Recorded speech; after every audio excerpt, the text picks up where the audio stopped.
बहुत ही important judgement ये है। आप लोग दे जरूर पूरा वीडियो को देखिएगा, बीच में लैप्स मत करिएगा। और आपके लिए ये इम्पोर्टेंट इसलिए है कि ई वे बिल से रिलेटेड है। इस केस को हम अभी स्टडी करते हैं। सुप्रीम कोर्ट का ये फैसला है और क्या होता है पूरा डिटेल हम समझते हैं। इसमें क्या हुआ है समरी में बता दूं, उल्टा जीएसटी डिपार्टमेंट पे ही सुप्रीम कोर्ट ने पेनल्टी लगा दिया। यानी मतलब व्यापारी को नहीं, मतलब पुलिस को ही लग गई। चोर को कुछ नहीं, पुलिस को ही हो गई, क्योंकि उल्टा पुलिस ने ही बहुत बड़ी, मतलब जो जीएसटी डिपार्टमेंट थे, तो जीएसटी डिपार्टमेंट वालों ने ही बड़ा उल्टा काम किया। वो कहते हैं ना, उल्टे चोर कोतवाल को डांटे वाली बात हो गई है। मतलब काम गलत किएगा तो होगा ही। तो ये बहुत इम्पोर्टेंट आपको जजमेंट है, इसको ध्यान में रखिएगा। ये सुप्रीम कोर्ट का जजमेंट है और ये जजमेंट आपको आया है 12 जनवरी 2022 को, 12 जनवरी 2022 को आया है। और ये केस है असिस्टेंट कमिश्नर और सत्यम शिवम पेपर्स प्राइवेट लिमिटेड का।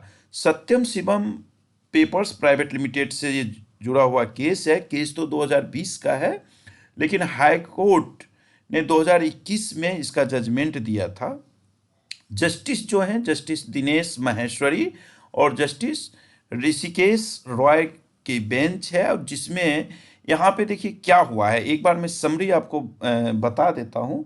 इसमें हुआ क्या है कि मेसर सत्यम शिवम पेपर्स प्राइवेट लिमिटेड का एक ट्रक का जो है सो जा रही थी, और माल के साथ जाने में क्या होता है कि ईवे बिल का डेट खत्म हो जाता है। उसका रीजन क्या था, तो सीए और एनआरसी का प्रदर्शन हो रहा था, तो रोड जाम था।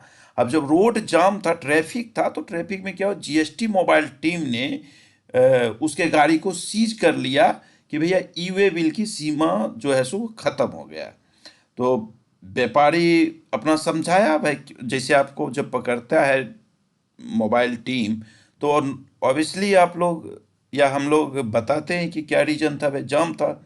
तो इन्होंने नहीं माना और व्यापारी से 69,000 टैक्स और पेनल्टी इन्होंने जुर्माना करवा लिया। और व्यापारी ने भी जमा कर दिया और उसके बाद अपनी गाड़ी को छुड़ा करके वो ले गए। उसके बाद क्या होता है कि हाईकोर्ट में अपील जाती है और हाईकोर्ट ने माना कि गलत रोका गया, क्योंकि अब रास्ता ही जब ब्लॉक है तो गाड़ी कैसे उड़ के थोड़े जाएगी। गाड़ी तो उड़ के नहीं जाएगी। और ये टैक्स चोरी के मामला नहीं था, वाजिब उसने देखा भाई हाईकोर्ट ने कि रास्ता में देरी का उचित कारण है कि भैया सड़क जाम था। तो हाईकोर्ट ने उल्टा ही उस अधिकारी पे 10,000 रुपया चार्जेज लगा दिया। अब डिपार्टमेंट ने सुप्रीम कोर्ट में पहुंच गया जी कि भैया अगर हाईकोर्ट इस तरह से करेगा तो हमारे ऑफिसर्स किस तरह से सड़कों पे काम करेंगे, फील्ड में तो काम करना मुश्किल हो जाएगा। हम गाड़ी पकड़ के लाएं और हाईकोर्ट उल्टा हम पे ही टैक्स लगा दे। तो सुप्रीम कोर्ट ने कहा कि जी देखो, हाईकोर्ट का जजमेंट देखने के बाद मुझे लगता है कि आपको जो है सो 69,000 रुपीज वाजिब में करना चाहिए। हाईकोर्ट ने 10,000 आप पे गलत किया, उसने मतलब 69,000 रुपीज उस पे ही पेनल्टी कर दिया जीएसटी डिपार्टमेंट पर, और कहा भैया जो पर्टिकुलर बंदा है उससे वसूल करके जमा करो। और क्योंकि वो इसलिए माना है कि ऐसी पिटीशन से देखिए, एक तो व्यापारिक हरासमेंट होता है, ऊपर से कोर्ट का टाइम अलग खराब होता है। तो अब अगर मैं आपको रीड करके बताऊं, तो एक बार मैंने समरी बता दिया आपको। ये जजमेंट का कॉपी मेरे फेसबुक पे आपको मिल जाएगा, या सुप्रीम कोर्ट के पोर्टल से आप डाउनलोड कर सकते हैं ऑर्डर में जाके।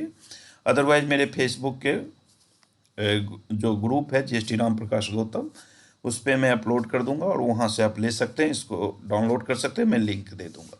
इसने कहा कि जो ऑर्डर 2 जून 2021 को जो ऑर्डर दिया गया कोर्ट के थ्रू, वो जो ऑर्डर है भैया वो वैलिड है।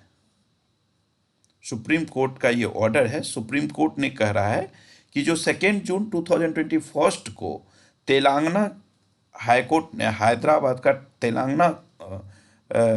तेलंगाना हाईकोर्ट ने जो जजमेंट दिया, वो भैया एक नंबर सही है। रिट पिटीशन नंबर जो 9688 ऑफ 2020 का था।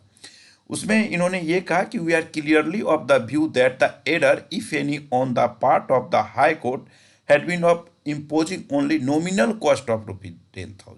अरे नॉमिनल कॉस्ट तुम पे 10,000 लगाया, उसको तो मुझे तो लगता है कि हाई कोर्ट ने ही गलती किया, तुम पे तो और ज़्यादा से ज़्यादा देना चाहिए था।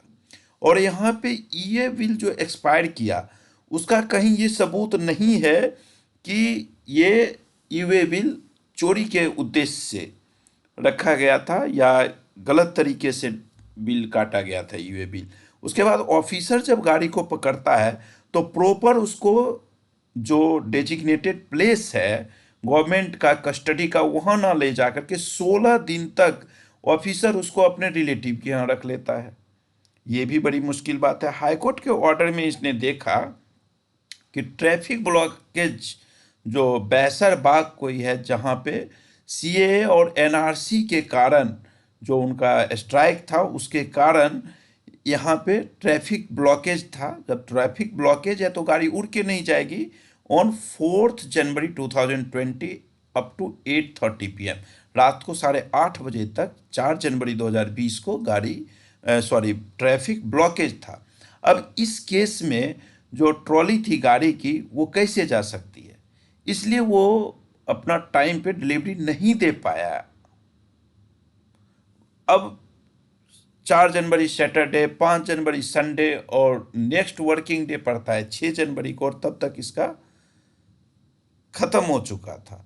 सुप्रीम कोर्ट ने कहा कि मुझे लगता है कि मैं ऐसा फाउंड कर रहा हूं कि मेरी नज़र में कि जो हाई कोर्ट ने किया वो सही डिसीजन दिया है। उसके बाद ये सारी डिटेल्स यहाँ पे वही है कि कब वैलिडिटी थी, कितने दिन की वैलिडिटी थी, किस तरह से हुआ। और यहाँ पे इन्होंने कहा we are also unable to understand why the goods were kept for safe keeping at Marredpally Secunderabad in the house of a relative of second respondent for 16 days and not in any other place designated for such safekeeping by the state। अब supreme court कहते हैं मैं भी भाई ये समझने से बाहर हूं, मेरे भी समझ में ये नहीं आ रहा है कि जब गाड़ी तूने पकड़ा तो सिकंदराबाद में क्यों रखा 16 दिन तक अपने रिश्तेदार के यहाँ। गाड़ी को जो सेफ कस्टडी है डिपार्टमेंट का बना हुआ वहां पे ले जाओगे ना गाड़ी को। In our opinion there has been a blatant abuse of power by the second respondent in collecting from the petitioner tax and penalty both under the CGST and SGST and completing the petitioner to pay 69,000 by such conduct। कहता है कि जी ये मतलब एक तरह से department के लिए कितनी शर्म की बात है ना कि उसको 69,000 रुपया दे करके व्यापारी, जैसा कभी आपको मैं समरी में बताया कि 69,000 दे करके व्यापारी ने तो अपना गाड़ी छुड़ा लिया, भैया उसको तो माल डिलीवरी देना था। यहाँ पे आकर के इन्होंने हाई कोर्ट के बाद जो इन्होंने डिसीजन दिया, इन्होंने कहा कि high court has meticulously examined and correctly found that no fault or intent to evade tax could have been inferred against the writ petitioner। कहता है कि हाई कोर्ट की बातों से जी भैया मैं सही हूँ, वो सही कर रहा है, वो ठीक है अपना, उसने नहीं पाया कि भैया टैक्स की चोरी करने का कोई उद्देश्य था।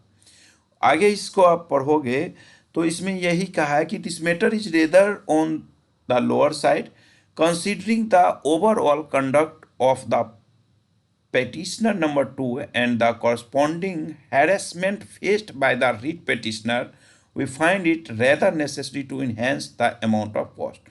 अब harassment हो रहा है व्यापारी का भी, और इस तरह से इसका जो इंक्रीज कर दिया गया है इसके पेनल्टी को, और ये इंक्रीज करके देखिए क्या किया, the state alone remains responsible for note providing a smooth passage of traffic।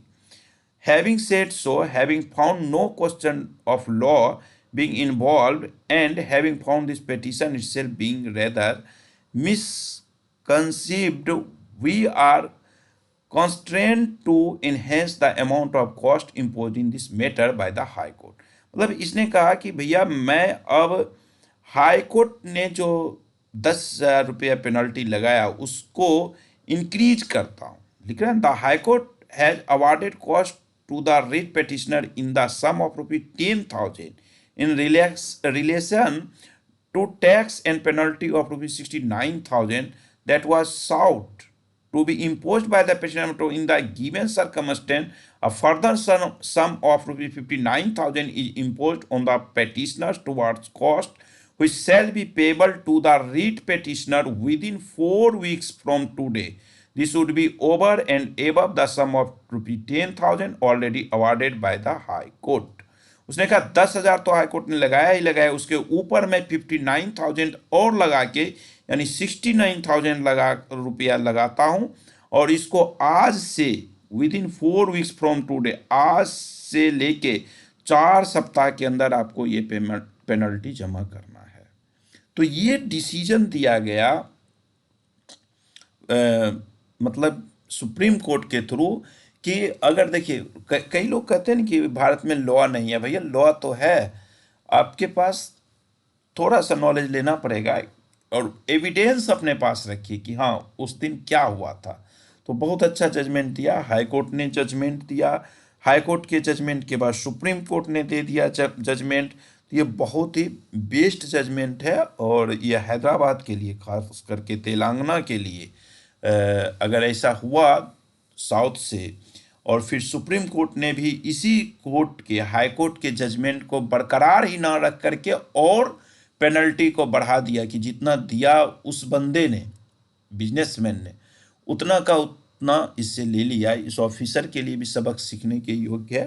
तो इस जजमेंट को, ये ऑर्डर जो है सो सुप्रीम कोर्ट का है, तो सुप्रीम कोर्ट का ऑर्डर ऑल इंडिया एप्लीकेबल होता है। तो इसे आप लोग जरूर सेव करके रखिए, डाउनलोड कर लीजिएगा, इन फ्यूचर आपको काम आएगा। इस वीडियो को मैं ख़त्म करता हूँ। आई होप कि आपको पूरा क्लियर हो गया होगा। Thank you, bye bye.